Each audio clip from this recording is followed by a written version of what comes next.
Hello everyone and welcome to our Limud Bit Yosef, where we analyze the Bit Yosef and we progress from the Gemara to the Halakha in 4 steps. We analyze the Gemara, we analyze the explanations on the Gemara, we analyze the Bit Yosef, and finally we come to the conclusion of the Bit Yosef in the Shulchan Aruch.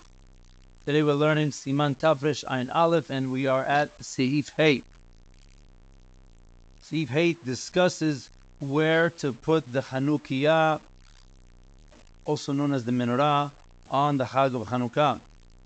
The Braita Masechet Shabbat says, Ner Hanukkah mitzvah l'anicha al petach beto mibachutz. Im hayat dar ba'aliyah manicha b'chalon hasmucha l'reshut harabim. Meaning, put the Hanukkah on the opening outside, and if you're in the second floor or a higher floor than the ground floor, put it by the window. There's a mahloket between Tosafot and Rashi how to explain the Braita. Rashi explains that you should put it by the doorway which opens up into a courtyard. Meaning, you have a house and the house is open to a courtyard, and the door of the house is open to the courtyard. Rashi says put it by the door to the courtyard so that the neighbors could see. But if you don't have a spot, put it by the window.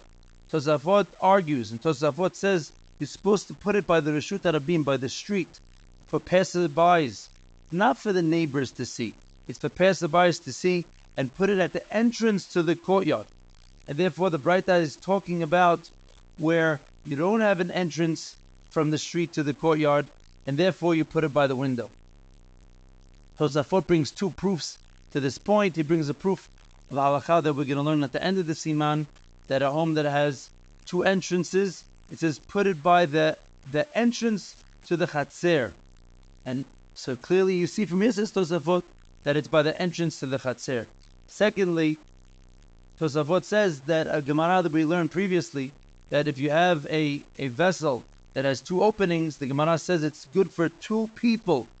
Tosafot says, obviously we're talking about that there's a number of homes in the courtyard, and therefore you put it at the entrance of the courtyard, and it's good for 2 families. This halakha is very applicable when you have a 2-family home, when there's an apartment building, and you want to know where to light. Is it better to light at the entranceway to the building? Is it better light to the window? Let's read the Lashon of the Shulchan Aruch. Maran says, like the Tosafot, and he says in seif Hey, Ner Chanukah manicho al petach hasamuch l'reshut harabim mibachutz. You put it by the entranceway to the Reshut Harabim so that the passersby can see. Im habayit patuach l'reshut harabim manicho pitcho. However, if there's a chatzer in front of the bayit, you put it out by the petach chatzer. Maran's very clear. He says that if you have an opening to the courtyard, put it by the opening of the courtyard, not by the opening of the house into the courtyard like Rashi. However, if you live in the 2nd floor, in Mayadar Ba'aliyah, she'en lo petach patuch l'reshut harabim, manicho b'chalon hasamuch l'reshut harabim. The Tur is pasuk as well like the Tosafot, and that's clearly the pasuk of Maran. The Tur brings 2 other halachot that are related to this concept. It says if there's shat sakana, if we're worried of danger, seemingly the non-Jews would be upset for whatever reason of the Jewish signs of display of the miracle. Shad sakana, you cannot put it by the entrance. Manicho al shulchano v'dayo, which means put it inside the house and do not publicize the miracle because of the danger. There's a very, very interesting discussion in the poskim that what happens after we leave a shat sakana. Baruch Hashem, in most places today, people can put Hanukkahs in the front, in their window, by the entranceways. Can you light in the house like in the olden days? There's a Ba'alai Tur and many other poskim that the Achronim discuss, and they say, and never that once Am Yisrael was noheg to do it inside, they can continue lighting inside. Other poskim say no, that was only for Shat Dahak, when we were in a dire situation. If the situation is a better situation, and Baruch Hashem, you're able to light and publicize the miracle, definitely. And the custom, and for many, especially in Eretz Yisrael, is to do it by the doorway. However, the Aharonim do discuss it. See the Piskei Teshuvot and other Aharonim that discuss this concept. Maran does say if it's Shat Sakana. So you see, Maran is also mentioning only Shat Sakana, which would seem to mean that if it's not Shat Sakana, you could do it the proper way, the original halakha. The Tur brings another halakha that you need another candle. The Yishtamesh le'orot. The Nerot Chanukah, you're not allowed to use them, and therefore you have to light another candle. You call it the shamash. However, if you have light in the house, if you have a fireplace, if you have other sources of light in the home, you don't need an extra candle because you're not going to use the Chanukiah. However, if you're an Adam Hashuv, person of importance, that it doesn't use the candles in the house, it doesn't use the midorah, and he only uses special candles, therefore that person would need to light an extra candle. The Beit Yosef doesn't even comment on this. He just quotes the Gemara. It's again the Gemara in Shabbat we've been mentioning, Daf Kaf Aleph, and in Shulchan Aruch he brings the lashon of the Tur verbatim. וצריך נר אחר להשתמש לאורו, אם יש מדורה אינו צריך נר אחר, ואם הוא אדם חשוב, שאין דרכו להשתמש לאור המדורה, צריך נר אחר. From the simple understanding of the Shulchan Aruch, it sounds like if we have other lights, for example, today we have electricity, and most people, almost all people, aren't relying on the lights of the Hanukkah to see in the home, you wouldn't really need a shamash. And the Biur Halacha discusses this, and he says even more so that since we have a Hanukkah, which is a special vessel to light with, you're not just using the regular candles, and also you put it in a certain position, it would seem you don't need to light it.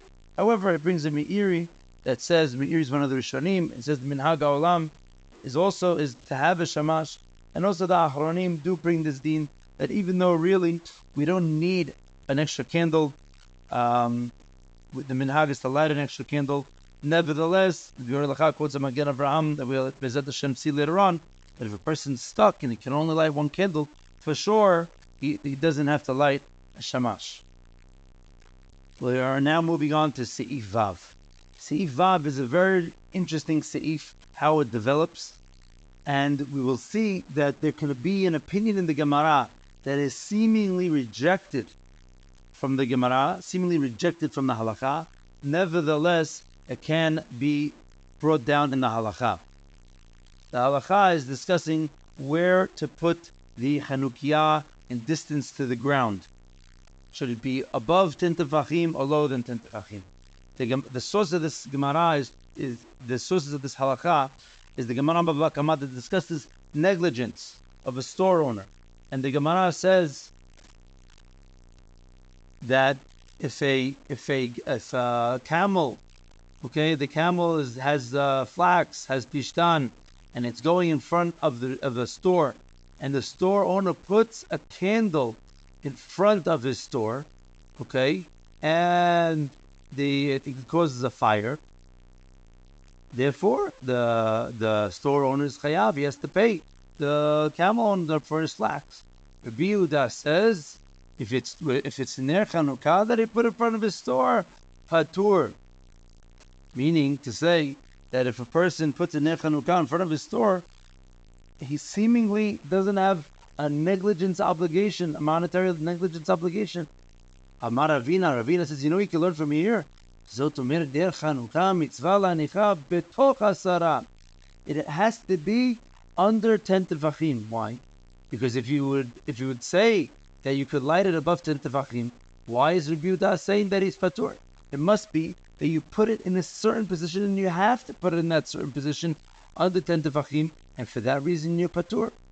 The Gemara says, no. There's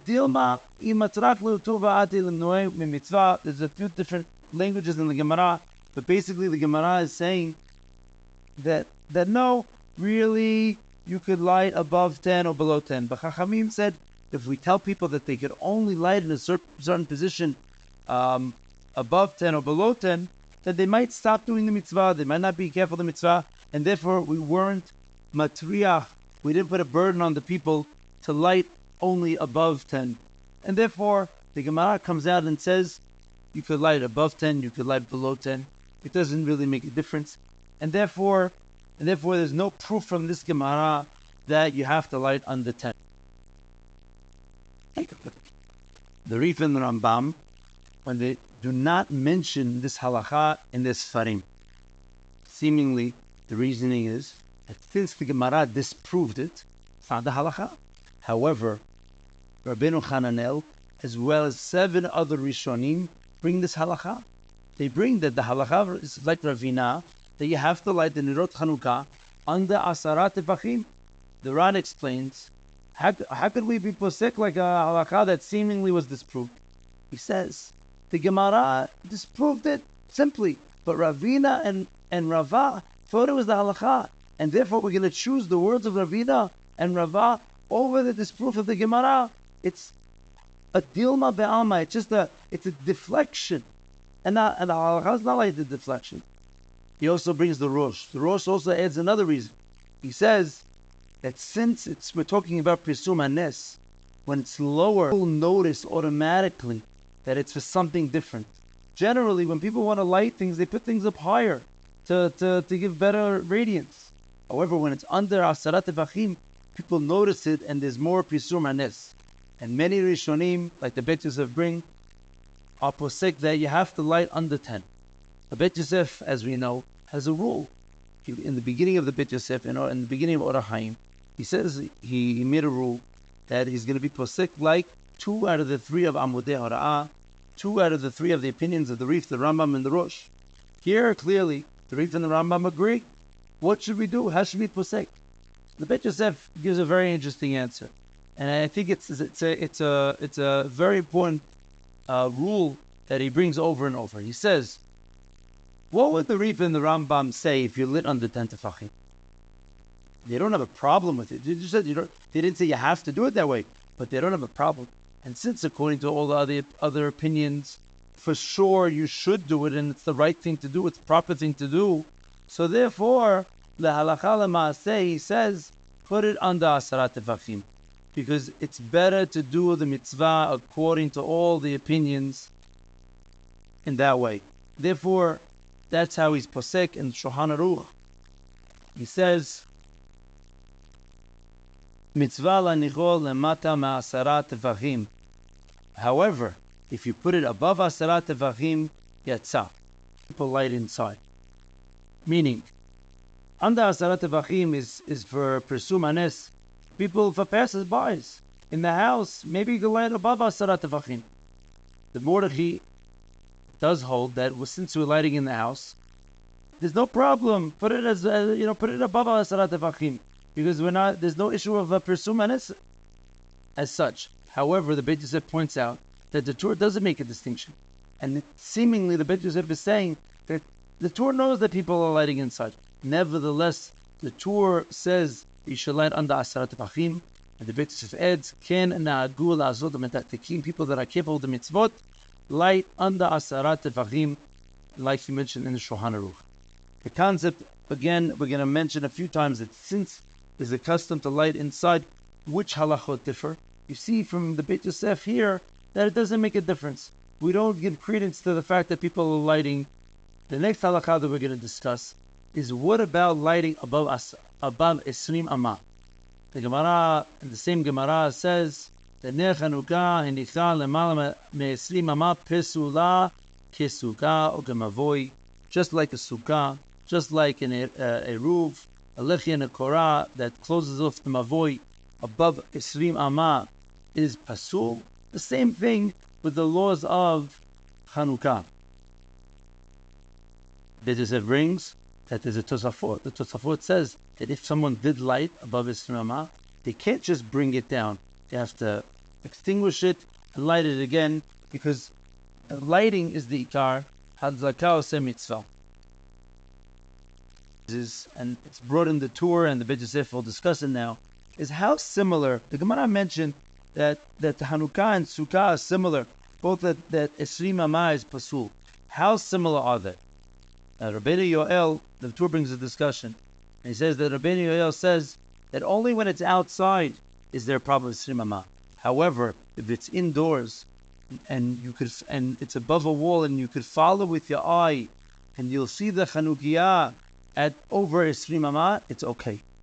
The Tur argues, and he says, no, only by Sukkah. When you look up and you'll see the schach, and that's when we're lenient.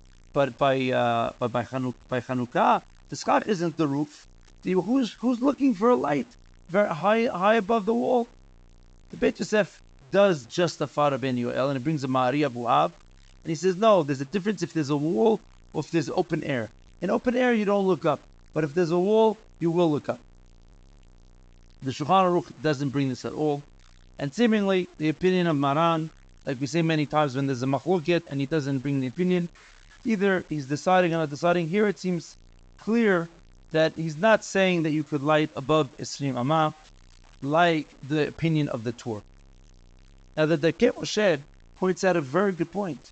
He says, if you look at Masechet Sukkah, and you look at the Tur, how when he discussed this halakha at Tafre Islam and Gimel, there's a machloket between Rabbah and Rava. Can you light above 20 when there's a wall? And you notice in the Sukkah, you'll notice the dofen of the Sukkah, and you notice the schach above 20. And the Tur clearly says that even though there are those that are posek like Rabbah, the Rosh, the Rif, the Ritz Gi'ad, the Razah, the Rabbeinu Yeshaya, the Rambam, are all posek like Rava, that it's pasul. So why is there a discussion here? Now the Dakei Moshe says the discussion is only according to the opinion of Rabbah. I was very bothered. You see, the Beit Yosef doesn't even point it out. It's not even the halakha. We hold in the laws of Sukkah that if someone lights more than 20 amot, even if there's a wall, even if it's noticeable above 20 amot, it's pasul. So if anybody has an answer, there's a very good bakery called Berman's Bakery in Jerusalem, and God willing, if you have a solid answer, we'll try to get you a nice Oreo donut for the winner of the answer, of the prize over here. The Tur then brings a halakha from Ma'aram in Rothenburg. He says that if you light below 3 tefachim, which is a very small distance, roughly 9 inches, okay, close to the ground, it's as if you're lighting on the ground, and you're not yosef. He brings a mordechai, because anything under 3 tefachim is considered like it's on the ground. And therefore, when he brings this halakha in Shulchan Aruch, he says that even though Maran did say under 10 tefachim, however, it should be above 3 tefachim. The Achronim do discuss what if a person does light under 3 tefachim. Is it kosher b'di'avad or not? Look at Hazon Abadiyah. He brings a machloket between the Pri Chadash and others. And Chacham Abadiyah says that since there's a machloket, definitely one should light again if they live very close to the ground, under 9 inches. Have a wonderful day, and thank you for joining. Be'ezrat Hashem will continue with Seif Zayin at our next session.